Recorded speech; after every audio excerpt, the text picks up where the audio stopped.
Mutton ডাক bungalow অসাধারণ একটা ডিশ। চলো তোমাদের সাথে রেসিপিটা শেয়ার করি। নমস্কার বন্ধুরা, তোমরা কেমন আছো? আশা করি ভালো আছো এবং আমিও ভালো আছি। চলো আজকে তোমাদের সাথে শেয়ার করব মটন ডাক বাংলো। ভিডিওটা পুরো দেখতে হবে। চলো। ডাক বাংলোর জন্য আমি নিয়েছি এখানে 1 কেজি মটন, আর মটনটাকে আমি ম্যারিনেট করে নিয়েছি। আমি পরে বলছি এটা কী দিয়ে ম্যারিনেট করেছি। আর এখানে নিয়েছি 200 গ্রাম পেঁয়াজ আর 3টে আলু আমি 1/2 করে নিয়েছি, আর 2টো ডিম। তো এখানে ডাক বাংলো বানানোর জন্য আমাকে একটা মশলা তৈরি করে নিতে হবে। সেটা হচ্ছে 4টে শুকনো লঙ্কা, 1 টুকরো দারচিনি, সামান্য পরিমাণ গোলমরিচ, জিরে গোটা, ধনে গোটা, 4টে লবঙ্গ আর 6টার মতন এলাচ। চলো এটাকে এখন ড্রাই রোস্ট করে নিই। গরম হয়ে গেছে, আমি আলুগুলো স্লো হিটে ফ্রাই করে নেব। এখানে অ্যাড করব সামান্য পরিমাণ হলুদ, সামান্য নুন। আলুটা ভাজা হয়ে গেছে, আমি আলুটা এখন তুলে নিচ্ছি।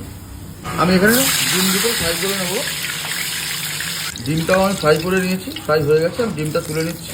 আমি এখানে অ্যাড করে দেবো কেটে রেখেছিলাম যে 200 গ্রাম পেঁয়াজটা। দেখতে পাচ্ছ পেঁয়াজটা কিন্তু ব্রাউন করে ভাজা হয়ে গেছে।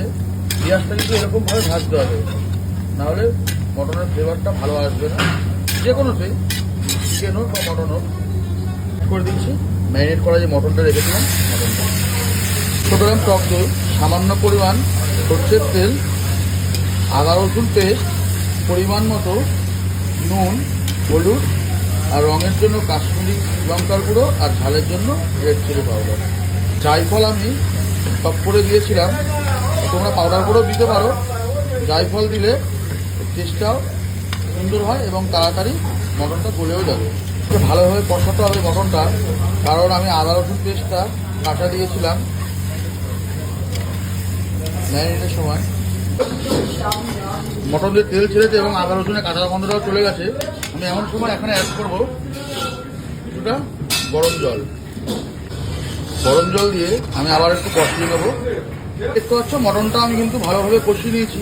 এবার আমি সিদ্ধ হওয়ার জন্য এখানে অ্যাড করবো গরম জল। জলটা আমার ফুটেছে, আমি এখন 80% বয়েল করবো প্রেশার কুকারে। তোমরা চাইলে কড়াইতেও করতে পারো। প্রেশার কুকারে 80% বয়েল করে আমি কড়াইতে আবার দিয়ে দিয়েছি। আর আমি এখন আলুগুলো এখানে অ্যাড করে দেবো। 80% বয়েল করেছি মটনটা এই কারণে যে আলুগুলো, আর 20% এখানে মটন সিদ্ধ হতে হতে আলুটা সিদ্ধ হয়ে যাবে। আমি এখন অ্যাড করবো যে ভাজা মশলাটা আমি রেখেছিলাম, সেটা পেস্ট করে নিয়েছিলাম। সেই ভাজা মশলাটা আমি এখানে অ্যাড করে দিলাম। নুনের পরিমাণটা আমার কম মনে হচ্ছে, তাই আমি এখানে অ্যাড করে দেবো সামান্য পরিমাণ নুন। তো দেখতে পাচ্ছ মটন ডাক বাংলো কিন্তু রেডি। আমি এখানে অ্যাড করে দেবো 2টো ডিম। আমি তোমাদের দেখানোর জন্য 2টো ডিম দিলাম, তাহলে আমি বেশি দিতে পারতাম কিন্তু দিলাম না। আর অ্যাড করবো কটা কাঁচা লঙ্কা আমি চিড়ে রেখেছিলাম সেইটা। চলো এবার প্লেটিং করে তোমাদের দেখাই।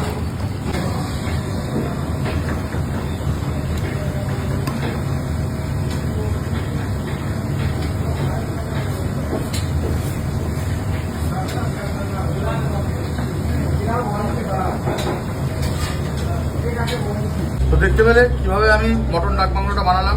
পুরো ভিডিওটার মাধ্যমে তোমাদের রেসিপিটা শেয়ার করলাম। সামনে এসে দেখাও। তোমরা অবশ্যই বাড়িতে ট্রাই করবে। একদম ঘরোয়া উপকরণ দিয়ে বানিয়ে তোমাদের দেখালাম। আর তোমরা ট্রাই করে আমাকে কমেন্ট বক্সে জানাবে যে কীরকম হয়েছিল। আর ভিডিওটা লাইক, শেয়ার, কমেন্ট, ফলো করতে কিন্তু ভুলো না। চলো টাটা।